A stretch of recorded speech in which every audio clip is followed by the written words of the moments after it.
Hello, good evening, and welcome to day 107 of Prayer Forgiveness Day and Night Tumult. Today is the 23rd day of May 2019, and we're grateful to God.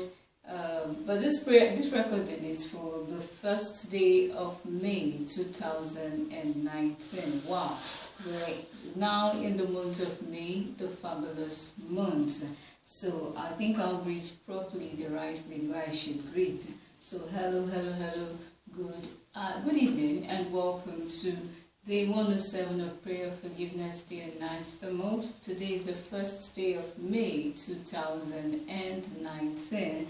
And we're grateful to God that we're still winning and that we are still praying. Praise God. Alright,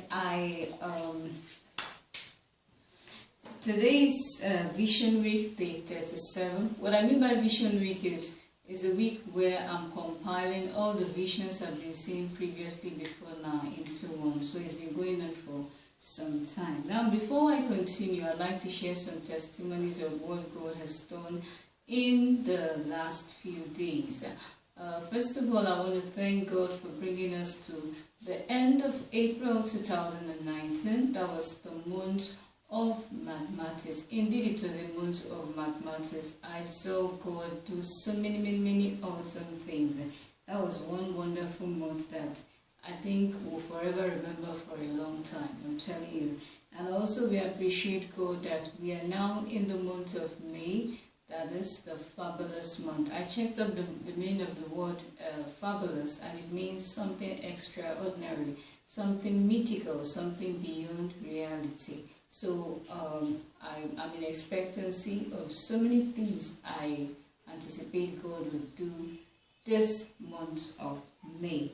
Alright, in addition to that, something happened yesterday. Yesterday, the house where I was staying in, something happened and I was asked to leave. The lady who was staying there with the landlord, whom he said was his younger sister, suddenly started complaining in the morning that the mattress I was using in the room was her own, that I must bring it down. The landlord was arguing with her. They almost fought.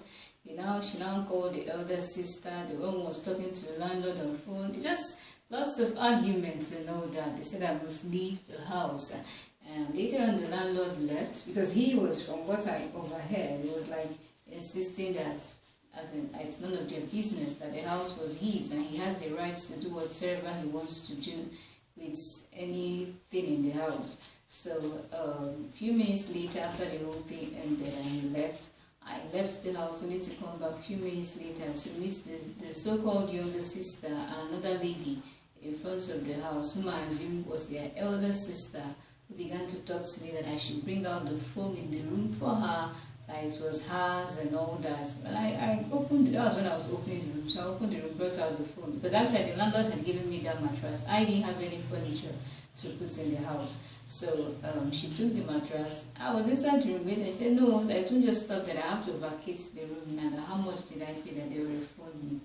When I realized that the whole thing was just getting too much, I just decided to leave. So when I was leaving, I asked her for my money and she refunded me back the money I paid for the rent of the place. So I left yesterday without, that was early hours of 1st of May 2019 according to our own timing.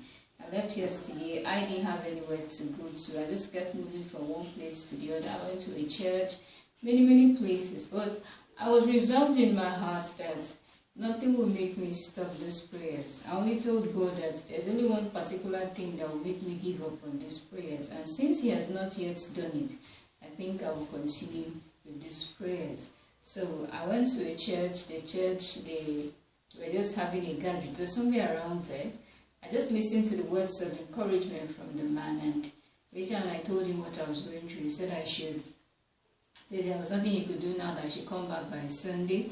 Then later as I was going, he prayed for me. I left, thought of going to a hotel. There was a nearby hotel when I went there. Many things happened, but the cost was too expensive. But something within me was like I should continue doing what I was doing, which was my normal daily prayer schedule. By then I didn't even have my bag before I left the house, so I went, started doing my Facebook and Twitter time in a nearby barbing salon around that area. Now while this was happening, I had a lot of challenges. My charger was misbehaving. Sometimes it would on, sometimes it would off. It was as if everything was trying to rear its head up all at one time. But I insisted and I persisted, and then I sent it. I posted my Facebook and Twitter post. And later on I met a lady whom I asked if I could take my bath in her house. Said she stayed with her senior sister and all that. She now showed me the place where the sister was. I said I would go and see her, then I left. And there was this friend I met, somebody I met some time ago when I was passing the road. I went to his office or where he works, and I went to ask him. I told him that I was looking for somewhere to stay. When I told him I was looking for somewhere to stay, there was a young lady seated by his side, as in the place then. So he now asked the girl if he could accommodate me. The lady was like reluctant at first anyway, but after he kept on asking her and asking her, she later agreed. Do you understand? Because I told him I needed somewhere to stay last night. So I was grateful for at least having somewhere to sleep last night. So later on I followed the lady and she brought me here. This house is where she stays. So this morning, thinking it was just for one night, I had my bags, dressed up, packed my things, was on my way go, as in left actually. But I was like, let me go and tell him, thank him at least for staying here for one night. This for the little he did.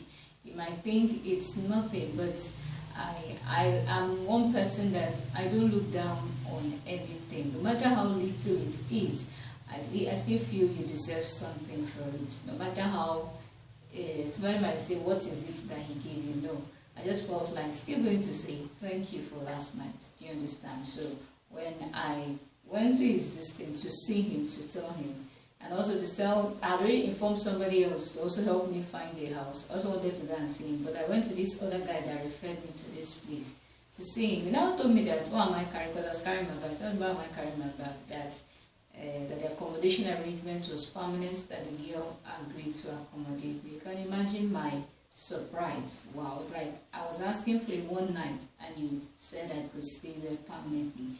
That was wonderful. I saw it as God's provisions, like I should go and drop my bag and come out with normal bags I normally carry around. As in, I used to carry my phone charger and power bank when I'm going to charge it. So it was a very big surprise to me. And God provided this place for us to stay. You know, you might say, what's there about this place? But one thing I'm grateful to God for is yes, it might not be the most furnished place. It might not be like a place where if I were to choose or if I had all the funds available, that this is what I would provide for myself. Do you understand? But at the same time, I see it as God's provision for me. Do you understand? I have learned to disregard certain things just for the furtherance of these prayers.